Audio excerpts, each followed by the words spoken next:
자, 오늘 고린도서 우리 제4과 10장을 공부하겠습니다. 자, 이제 고린도서 10장은 주제가 사역자의 영적 무기들입니다. 여러분, 하나님의 사역은요, 결코 우리의 생각과 또 우리의 의도대로 순탄하게 진행되지 않습니다. 반드시 이 악한 영적 세력, 이 마귀의 세력들의 공격이 있어요. 그뿐만 아니라 우리 그리스도인들 개개인의 삶에서도요, 여러분의 내면에 아주 치열한 영적인 전쟁이 늘 벌어진다는 점을 항상 유념하셔야 돼요. 구원받은 사람이라 해서 모두가 다 하나님 뜻에 막 100점짜리로 다 잘하냐? 절대 아니에요. 우리가 우리 안에 계신 성령님의 인도하심에 따라서 온전하게 살려고 할 때 항상 누가 태클을 거냐? 육신이 태클을 건다 이거죠. 그리고 그 육신과 이 세상이 서로 동조하며 또 그 배후의 마귀가 또 개입을 해서 그리스도인들을 아주 시시때때로 교묘하게 공격한다는 사실이에요. 자, 하물며 사역자라면 오죽하겠습니까? 하나님의 종에 대해서는 마귀가 얼마나 공격하겠어요? 자, 그럼 그 공격을 우리가 이겨내야 되겠죠. 이기려면 싸워야겠죠. 싸우려면 뭐가 필요해요? 반드시 무기가 있어야죠. 그래서 오늘 이 10장에는 이 영적인 무기들에 관한 교리가 제시가 되고, 또 우리가 하나님께서 참으로 부르시고 쓰시는 그 종을 우리가 어떻게 판별하고 또 영접해야 되는지를 바울의 사례를 통해서 한번 공부해 보도록 하겠습니다. 자, 36페이지 보세요. 자, 성경대를 믿는 사역자의 영적인 무기들이 1절부터 6절에 나옵니다. 자, 이 10장을 보면 여러분이 이 바울에 대해서 아마 연민이 많이 생길 거예요. 왜냐하면 우리는 사도 바울이 굉장히 훌륭한 종이라는 걸 다 공감합니다. 그렇죠? 그런데 당시에 어땠냐? 당시에는 이렇게 완성된 성경을 통해서 하나님께서 바울에게 이렇게 신약교회의 교리를 계시해 주었다. 이걸 모르잖아요. 바울을 그냥 눈으로 보이는 외모로만 판단하겠죠. 믿음 없는 사람들이. 자, 다른 사람들은 그렇다 쳐도 바울이 직접 가르치고 양육하고 또 교회를 세운 고린도 교회 성도들은 바울을 그렇게 평가하면 안 되는데, 그런데 제가 얘기하잖아요. 고린도 교회는 육신적인 교회라고. 그러니까 어때요? 바울에 대해서 평가절하는 사람들이 많았다는 거죠. 특히 무엇을 기준으로 평가절하냐? 외모입니다. 만약 바울이 하나님 말씀에서 잘못 대응했다면 그거는 분명히 비판받을 수 있겠지만 바울은 그렇지 않거든요. 그러니까 고린도 교회의 성도들이 바울에 대해서 폄하할 때 저 사람이 과연 하나님의 종 맞아? 아닌 것 같은데? 근거가 뭐야? 외모 봐봐. 저렇게 볼품없이 생긴 사람이 무슨 하나님의 사람이냐. 그리고 이따 보겠지만 바울은 말이 서툴렀던 것 같아요. 야, 하나님의 사람이면 말도 스무스하게 이렇게 거룩하게 잘해야 되는데 저 바울 봐라. 말투도 그냥 더듬더듬. 그리고 또 바울도 말 거칠게 하면 거칠게 하잖아요. 영적 전쟁을 치는 사람이니까. 어떻게 하나님의 종이나 사람이 말을 졌다고 그래? 이건 아닌 것 같은데? 이런 의심과 비난을 받은 거죠, 바울이. 그럼 바울이 거기에 굴복하면 되겠어요? 아니죠. 그래서 10장 후반부는 뭡니까? 바울이 자기는 하나님의 부르심 받은 참된 사도라는 점을 변호하는 거예요. 그래서 니들 판단 잘못했다? 이렇게 하면서 바울이 자신이 사도로 부르심 받은 참된 종이라는 증거를 이렇게 제시하는 거예요. 자, 그렇게 구조로 되어 있다는 걸 여러분이 기억하시면 되겠습니다. 자, 그러면 이 박스칸에서 설명하는 게 뭐냐? 우리가 바울의 입장에 대보면 솔직히 기분 나쁘고 불쾌할 수 있잖아요. 그렇죠? 근데 그렇다 해서 우리 기분에 따라 반응하면 돼요, 안 돼요? 안 된다 이거예요. 만약 바울의 입장이면 그 고린도 교회 향해서 막 화를 내고 이런 배은망덕한 것들 막 이렇게 막 바울이 그런 불쾌감을 표시할 수도 있을 텐데 바울은 그렇게 하질 않았다는 거죠. 절대 자기 어떤 육신의 기분 상한 거, 감정에 따라 이렇게 표출해서 그 고린도 교회 성도들을 힐난하고 지적하고 이게 아니라 바울은 공손함, 온유함으로 이렇게 자기 어떤 부르심을 그렇게 이제 옹호하고 증거했다는 얘기예요.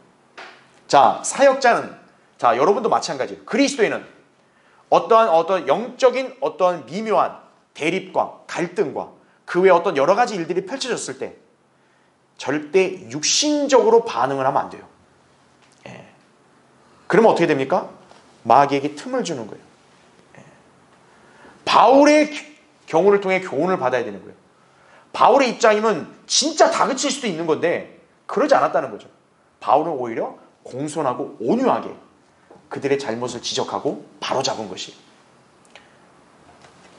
얼핏 보면 바울이 굉장히 막 약한 것 같고 오히려 고린도 교회 사람들 뭐 눈치 보고 뭐 비위 맞추냐 이게 아니라 그게 오히려 바울이 승리한 거예요. 예. 여러분 그 점을 여기서도 배울 수 있다는 얘기죠. 그렇죠? 예. 감정적으로 흥분되거나 동요되지 않았고 육신적으로 대응하는 그런 육신적인 사람이 되지 않았다는 얘기죠. 예. 그래서 이제 거기 10장 2절을 보세요. 그러나 우리가 육신에 따라 행한다고 생각하는 어떤 사람들에 대하여 내가 담대하다고 생각하는 그 자신감으로 너희와 함께 있을 때 담대하게 되지 않기를 간구하노라 이거죠. 예. 즉 뭐냐면 바울이 다른 사람들 앞에서 어때요? 자기가 공격당하면 무기력하게 가만히 있는 게 아니라 담대하게 진리에 따라 싸우잖아요. 근데 만약 그런 자세를 고린도 교회 성도들한테 하면 어떻게 되겠어요? 오히려 말려들 수 있는 거죠. 그러니까 난 그렇게 되지 않기를 바란다. 예. 그러니까 난 너희들한테 지금 응대할 때는 내가 다른 적들이나 또 다른 사람들을 대할 때 그렇게 강인함으로 니들을 하지 않겠다. 이렇게 지금 얘기를 하는 거죠. 자, 그러면 바울은 왜 그러면 그렇게 안 했냐? 그 이유가 이제 3절부터 6절에 나오는 거예요. 즉, 이 영적인 일들에 관해서는 결코 육신적인 그런 무기를 쓰지 않는다는 얘기예요. 예. 왜냐하면 우리의 싸움이 육신에 따라 싸우는 게 아닌 영적 싸움이기 때문이라고 바울이 그렇게 밝히고 있는 거죠. 그래서 거기 10장 3절을 보세요. 이는 우리가 육신 안에 행하지만 육신을 따라 싸우지는 아니함이니 이렇게 나오죠. 그렇죠? 예. 자, 37페이지 보면 그 1번에 나온 설명이 이거예요. 자, 물리적으로는 우린 다 육신 안에 있습니다. 그렇죠? 여러분도 다 육신이 있고 그 여러분의 실제 자아는 육신 안에 있는 거예요. 그렇죠? 그러나 여기서 얘기하는 게 뭡니까? 우리는 육신으로 행하는 사람들은 아니다라는 거예요. 왜요? 우리 안에 또 누가 계시니까? 성령님이 계시니까. 그렇죠? 예. 그래서 영적으로는 어떻습니까? 비록 우리가 물리적으로는 육신 안에 있다 해도 영적으로는 이미 우리 주님과 우리 합했고, 그렇죠? 우리 안에 성령님이 계신단 말이에요. 그러니까 그리스도인은 어때요? 육신을 따르지 않고 성령을 따라 행하는 삶을 살아야 된다는 얘기예요. 예. 그래서 성경대로 믿는 사역자는 육신을 따라 행동하거나 육신과 따라 싸우지를 않는다. 속사람을 따라 하나님 법에 속한 생각의 법을 통해 죄의 법과 싸울 뿐 육신의 정욕을 따라 싸우지는 않는다. 이 점을 여러분이 아셔야 되는 거예요. 예. 자, 그럼 2번 보세요. 사역자의 전쟁 무기는 영적인 것이다 이거예요. 예. 여기 그리스도인 여러분도 마찬가지예요. 예. 여러분도 어떤 영적 전쟁을 치러야 되는 상황이 펼쳐졌을 때는 결코 육신을 따라 행하면 지게 됩니다. 영적인 무기를 갖고 싸워야 돼요. 자, 그게 뭔지를 바울이 여기서 제시합니다. 자, 4절 보세요. 우리의 전쟁 무기는 육신적인 것이 아니요 오직 하나님을 통하여 견고한 요새들을 무너뜨리는 능력이라 이렇게 나오죠. 예. 그러니까 능력이 누구를 통해 나온다는 거예요? 하나님을 통해 나온다는 거예요. 그래서 5절 보세요. 여러 가지 구상과 하나님을 아는 지식을 거역하여 스스로 추켜세운 모든 높은 것들을 무너뜨리며 모든 생각을 사로잡아서 그리스도께 복종케 하니 이겁니다. 자, 능력으로 싸우게 되면 견고한 요새들을 어떻게 해야 돼요? 무너뜨려야 돼요. 무너뜨리려면 어떻게 해야 돼요? 그리스도께 복종을 해야 된다는 얘기예요. 예. 자, 이 복종이 어떻게 함으로써 복종이 되는 거냐? 여러 가지 구상, 또 여러분이 육신적으로 생각하는 모든 일들, 상상 이런 걸 다 어때요?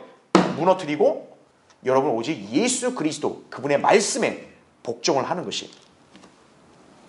그래서 6절에 너희 복종이 이루어지면 모든 불복종을 응징하는 준비를 갖추고 있느니라 말씀하는 것이죠. 그렇죠? 자, 그래서 그 우리 교재에 설명이 되어 있는데 괄호 1번에 무기, 아까 얘기했던 하나님을 통해 견고한 요새들을 무너뜨리는 능력이라 그랬죠. 2번 공략 대상, 바로 견고한 요새들이다 이거죠. 더러운 상상이나 죄와 연관된 여러 가지 구상이다 이거죠. 육신적인 사람이 되면요, 그 사람이 하는 생각은 거의 다 육신적인 생각을 하게 되는 거예요. 성령으로 충만하면 하나님께서 보시기에 원하고 합당한 것들을 생각하게 되는 거예요. 그러니까 육신적인 사람은 더러운 상상을 하게 되는 거죠. 온갖 일어나지도 않는 그런 여러 가지 막 상상을 하는 거예요. 그 다음에 2번, 하나님을 대적하여 스스로 축혀 세운 모든 높은 것들이 있다 이거죠. 하나님을 드높이는 사람은 하나님의 말씀과 또 권위와 질서의 체계를 잘 순응을 해야 돼요. 근데 그걸 안 한다 이거예요. 축혀 세우는 거예요. 그런 높은 것들이 있다면 당장 무너뜨려야 된다 이거예요. 그렇게 안 하면 그 사람은 이렇게 싸움에서 패배하는 것이요, 영적 전쟁에서 쓰러지게 된다 이거죠. 3번, 자, 이 책에서는 육신적인 생각의 예를 제시한 거예요. 일단 시편 94편 11절에 따르면 허무하다 이거예요. 여러분, 진리를 모르는 사람이 하는 생각을 보세요. 그 사람들의 생각은 온통 자기 육신과 세상에 관련된 생각들 뿐이 아니겠어요. 그런 생각은 뭐냐? 허무하다고 성경이 말씀하는 거죠. 그 다음에는 어리석다 이거죠. 잠언 24장 9절에 따라서 어리석다. 그 어리석은 것도 죄예요. 그 다음 불의하고, 그 다음에 헛되고, 그 다음에 악하고, 그 다음에 하나님과 원수가 되는 모든 생각이다 이거죠. 로마서 8장 7절에는 뭐라 하냐? 육신적으로 생각하는 것은 하나님과 원수가 된다고 그렇게 말씀을 하고 있는 거예요. 그러니까 여러분이 육신적인 사람이 되지 않도록 주의를 해야 되는 거예요. 그러니까 이런 것들이 바로 뭡니까? 여러분이 공략해야 될 대상이에요. 여러분 내면에 육신과 성령이 반목함으로써 계속 전쟁이 일어나요. 갈등이 일어난다 이거예요. 여러분이 거기서 육신을 딱 물리치고 성령의 손을 잡고 성령의 인도하심을 따라가려면 이 견고한 요새들을 다 무너뜨려야 되는 거예요. 왜냐? 여기 나온 공략 대상, 이 견고한 요새들은 다 성령을 거스르는 거거든요. 전부 다. 자, 그럼 3번 보세요. 무너뜨리는 방법. 하나님의 능력이다라는 얘기죠. 하나님의 능력. 자, 여기 잠깐 한번 보세요. 자, 하나님의 능력만이 이 승리 비결이에요.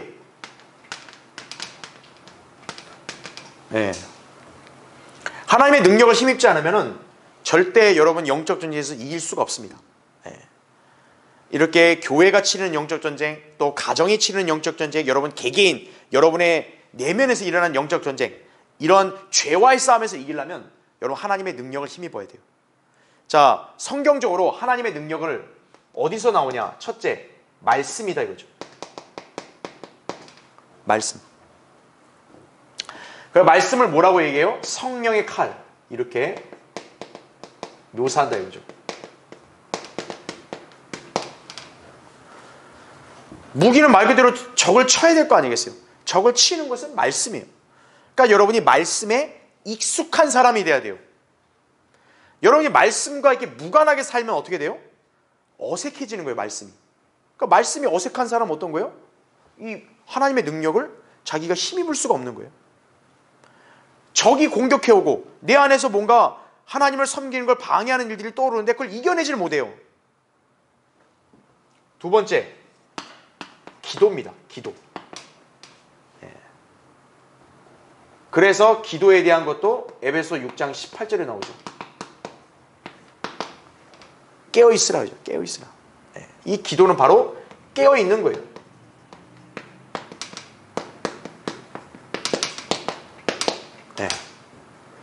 오늘 이 시간에 왜 온 거예요? 기도하러 온 거라고요. 인내와 간구로 기도하는 거예요. 왜 인내가 필요할까요? 내가 기도 한 번 했다고 모든 게 다 이루어지는 게 아니거든요. 응답받을 때까지 기도하는 거예요. 간구, 끝까지 하나님 앞에 간절히 구하는 거예요. 그게 기도라고요. 마귀와 또 여러 온갖 세상과 그 외 여러 가지 마귀에게 속한 여러 가지 그런 세상 사람들에 의해서 여러분이 공격을 당한다 이거예요. 그걸 이겨내려면 어떻게 해야 돼요? 기도가 능력이 필요하다 이거죠. 기도를 통해 공급을 받아야죠. 그래서 이 기도를 통해 뭘 받을 수 있어요? 지혜를 받을 수 있죠. 또 물질의 필요도 받을 수 있죠. 또 그 외 도움의 손길도 받을 수 있죠. 예. 여러 가지가 있다 이거죠. 세 번째, 보혈입니다. 보혈. 그리스도의 보혈이죠. 예. 그리스도의 보혈. 제가 이번 주에도 설교했었죠, 그렇죠? 그리스도의 보혈을 여러분 얼마만큼 계속 신뢰하면서 살고 있냐 이거예요. 여러분이 죄에 넘어질 수 있고, 또 여러분이 이 더러운 세상을 어쨌든 활보하고 살다 보면 여러분 안에 점과 흠이 묻을 수 있다 이거예요. 그럼 어떻게 해야 돼요? 씻어야죠. 허물과 죄를 무엇으로 씻는 거예요? 보혈로 씻는 거예요. 이게 히브리서 9장 14절에 나온 말씀이다 이거죠. 네. 그리스도의 보혈은 여러분의 외적인 언행뿐만 아니라 여러분의 내면에 있는 양심, 생각까지 다 깨끗이 씻을 수 있는 거예요. 우린 육신이 있기 때문에 언제든 더러운 생각도 할 때도 있고 상상도 할 때도 있고 또 하나님을 거스르는 여러 가지 그런 구상을 계획을 세울 때도 있다고요. 그때 우리의 그런 잘못을 그리스도의 보혈로 다 씻는 거예요. 여러분 그 보혈을 얼마나 주장하고 사냐 이거예요. 그 보혈을 여러분이 지금 신뢰하지 않고 살면 여러분은 결코 죄에서 승리할 수 없어요. 보혈의 능력을 힘입어라. 그 찬송가가 왜 있겠어요? 마지막 네 번째, 복음 전파예요. 고린도서 1장 18절에 보면 십자가를 전파하는 것이 멸망한 자들의 어리석은 것이지만 구원을 받은 우리에게는 하나님의 능력이 됩니다. 로마서 1장 16절에도 내가 그리스도의 복음을 부끄러워하지 아니하노니 이는 이 복음이 믿는 모든 사람을 구원에 이르게 하는 하나님의 능력이 됩니다. 복음 전파예요. 여러분 죄를 안 짓고 살고 싶으세요? 그럼 제가 하나 비결 알려드릴게요. 여러분 매일같이 한번 복음 전파해 보세요. 15분간이라도. 그럼 여러분 죄 지을 수 없어요. 여러분 우리가 세상 사람 같아서 복음 전하는데 거기서 죄 짓겠어요 우리가? 여러분 우리가 복음 전하는데 세상 사람 앞에서 우리가 막 욕설하고 그러겠어요? 안 하죠. 그렇죠? 우리가 복음 전한 현장에서 내가 사람들을 사기치겠어요? 안 하죠. 복음 전파예요. 여러분이 신실하게 복음 전하면 한 혼을 만약에 이겨왔다 이거. 그 한 혼을 이겨온 것도 하나님 앞에서 귀한 열매가 되는 거예요. 여러분 당대 못 봐도 여러분이 복음을 전했는데 나중에 그 사람이 여러분이 전한 복음으로 구원받을 수 있는 거예요. 하나님의 능력이라죠. 이 네 가지를 여러분 기억하셔야 돼요. 이게 여러분이 영적 전쟁에서 승리할 수 있는 그 비결이 되는 하나님의 능력이에요. 내가 얼마나 이 능력을 이렇게 항상 구하고 또 이것을 발휘하고 내가 살고 있는가.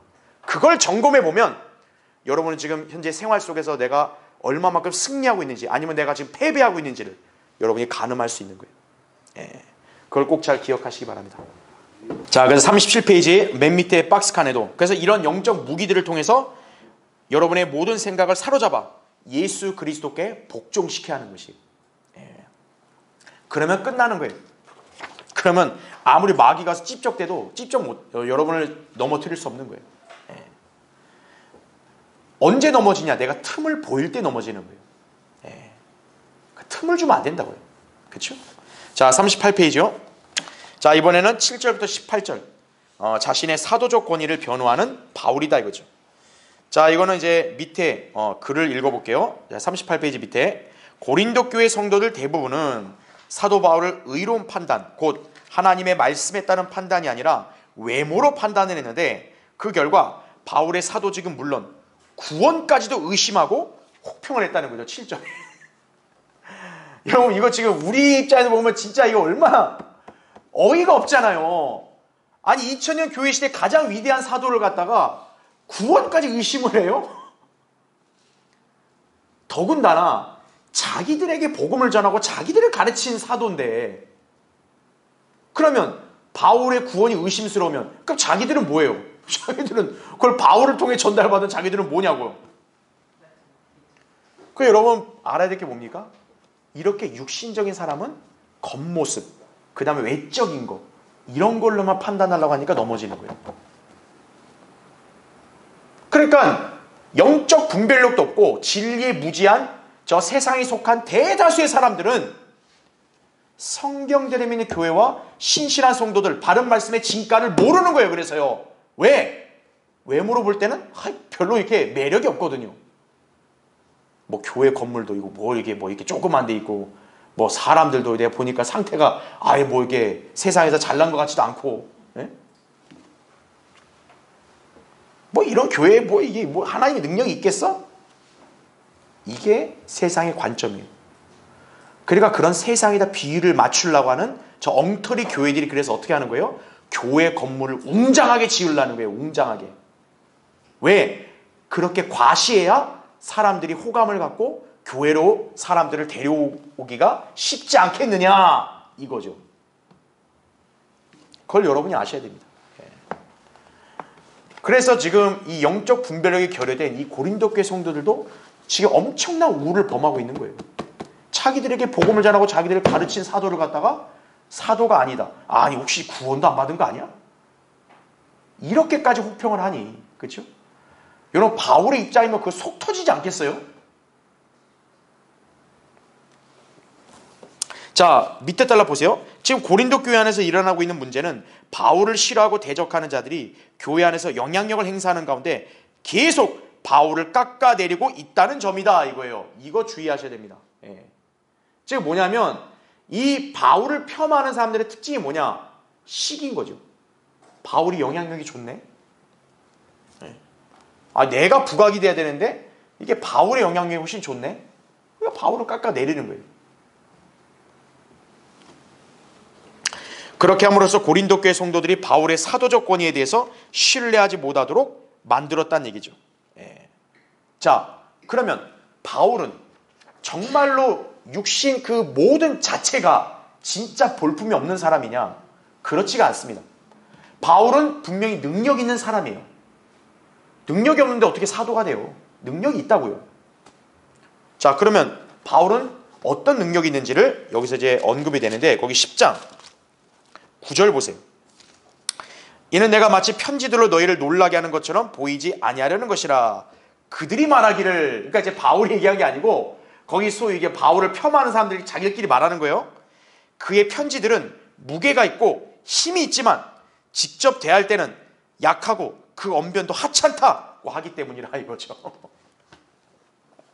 그러니까 이제 뭐 어떤 사람들이 이렇게 했죠. 야, 바울이 그래도 사도고 하나님의 종 아니야? 바울이 이렇게 편지를 우리한테 보내는 글들 보면 성경 아주 잘 가르쳐 주잖아. 그러니까 이 자들이 하는 말이 뭐예요? 아, 분명히 야, 서신 보내는 거 딱 글을 보니까 괜찮네. 근데 직접 만나보면 어떤 줄 알아? 말도 어눌하고 아이고 하찮아. 이런 식으로 또 깎아내리는 거예요. 예. 그러니까 여러분 이걸 통해 뭐를 또 발견할 수 있냐면 일단 대적자들조차도 어때요? 바울의 편지, 바울이 쓴 글은 힘이 있구나. 그러니까 글이 힘이 있다는 거는 대적자들도 인정하고 있는 거예요. 그렇죠? 예. 그러니까 이제 바울의 대적들이 어떤 식으로 비비고 오냐면 야, 바울이 우리랑 직접 대면 안 하고 서면으로 편지 쓸 때 그때만 저렇게 자신 있게 막 말하고 이러는 거지 우리랑 직접 만나면 말도 제대로 못해. 막 이런 식으로 깎아내린 거죠. 그러니까 바울을 비방한 거예요. 그러니까 이제 고린도 교회는 그게 워낙 심하니까 우리 전에 한번 고린도서 2장 볼 때 그래서 바울이 뭘 얘기했어요? 하나님의 능력은 말에 있는 게 아니라 하나님의 나라와 그 말씀 전하는 건 말에 있는 게 아니라 능력에 있다. 그 얘기 하잖아요. 예. 그러니까 말에 대한 얘기를 왜 하냐면 바울이 공격을 많이 받은 거예요. 왜 이렇게 저렇게 시원찮냐 이렇게 좀 이렇게 설명하는 게 이거죠. 그러니까 바울이 여기서 뭘 변호하냐? 야, 말빨이 있다고 해서 그게 하나님 능력이 나오는 게 아니다 이거예요. 하나님의 능력은 하나님 말씀에서 나오는 거죠. 그 사람이 하나님 말씀을 어눌하게 얘기한다 해도 그 사람이 중요한 게 아니라 그 사람의 입에서 나오는 말이 하나님의 말씀이면 그게 중요한 거란 얘기죠. 그게 능력이 있는 거죠. 예. 그래서 이제 바울은 또 어떤 식으로 변호하냐면 야, 내가 편지로 너희들한테 보낸 것은 사실 내가 너희들 직접 대한 거하고 똑같다. 이렇게 얘기를 하는 거예요. 그래서 거기 11절 보세요. 그래서 바울이 이렇게 얘기하죠. 그러한 사람은 이것을 생각해야 하리니 즉 우리가 함께 있지 않을 때 편지로 말하는 것이 함께 있을 때 행동으로 하는 것과 같다는 것이라 이렇게 얘기하는 거죠. 예. 즉 뭐냐면 바울은 자기가 내가 이중적인 사람이 아니라는 거예요. 그냥 글로 쓸 때만 그러니까 사람 얼굴 안 비치니까 글 쓸 때만 내가 자신 있게 쓰고 사람 얼굴 보면 막 무서워하고 이게 아니라는 거죠. 내가 니들한테 그렇게 자신 있고 강하게 글을 쓴 그 모습이 내가 직접 대할 때의 모습과 똑같다. 이렇게 변호하는 거예요. 예. 그러니까 함부로 바울에 대해서 이렇게 평가절하지 말라는 거죠. 자, 그러면 이 바울을 대적한 자들은 특징이 뭐냐? 거기 12절 보세요. 우리는 우리 자신을 감히 자기를 칭찬하는 어떤 사람들과 같은 부류로 나누거나 비교하지 않으나 이렇게 나오죠. 자, 바울은 지금 그 대적들과 자신을 어떻게 구별하냐면 쟤네들은 지들 자신을 칭찬하지, 자기 자랑하고 자기 칭찬하지, 우리는 안 그런다. 이렇게 딱 구분하는 거죠. 그들은 자기들 가운데서 스스로를 측정하고 자기들끼리 비교하니 현명하지 못한 것이라. 그러나 우리는 정도를 넘어서 자랑하지 아니하고 다만 하나님께서 우리에게 나눠주신 규범의 정도에 따라 자랑하노라. 그 정도는 너희에게도 미친 것이라. 이렇게 나오죠. 그러니까 쉽게 말하면 분수에 넘치게 막 자랑하고 이러지 않는다는 거죠. 내 분수와 주제에 맞게 나는 있는 일만 얘기하고 자랑 안 한다 이거죠. 근데 바울을 대적한 자들은 뭐예요? 주제 파악도 못하고 그 이상으로 자랑한다는 얘기예요. 예. 그러니까 현명하지 못한 거죠. 그러면서 이제 다음에 이따 보겠지만 18절에도 바울이 뭐라 그러냐? 인간이 스스로 자기 칭찬한다 해서 그게 인정받는 게 아니라 하나님이 칭찬해야 인정받는 거다. 이거죠. 예, 그렇죠? 자, 그래서 이제 39페이지에 자, 이제 세 번째 단락. 자, 밑에서는 두 번째 단락이에요. 어떤 성도도 각자에게 주어진 정도를 넘어서 필요 이상으로 자랑해서는 안 된다 이거죠. 자랑하더라도 하나님께서 각자에게 주신 규범의 정도 안에서 자랑할 뿐이다. 바울에게도 그에게 맡겨진 사역의 범위와 규범의 정도가 있었다라는 얘기죠. 그래서 다른 사람의 규범 안에서 다른 사람들이 일으켜 놓은 일들을 두고 마치 자기가 이룬 것이냐 자기 열매로 취하고 자랑하지 않았다는 얘기죠. 모든 성도는 각자의 규범 안에 머물러 있어야 한다는 얘기예요. 예.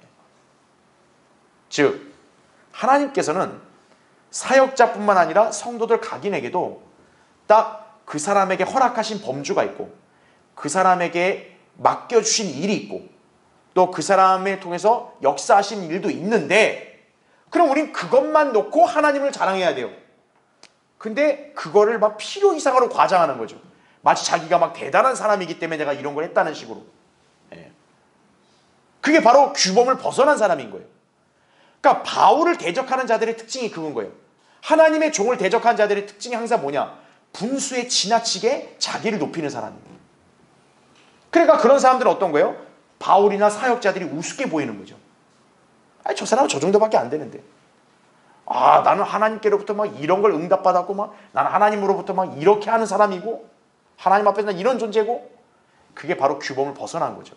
예. 하나님께서 여러분에게 정해주신 그 선 안에서 여러분은 주님을 찬양하고 자랑해야 된다는 얘기예요. 예. 그러니까 바울은 뭡니까?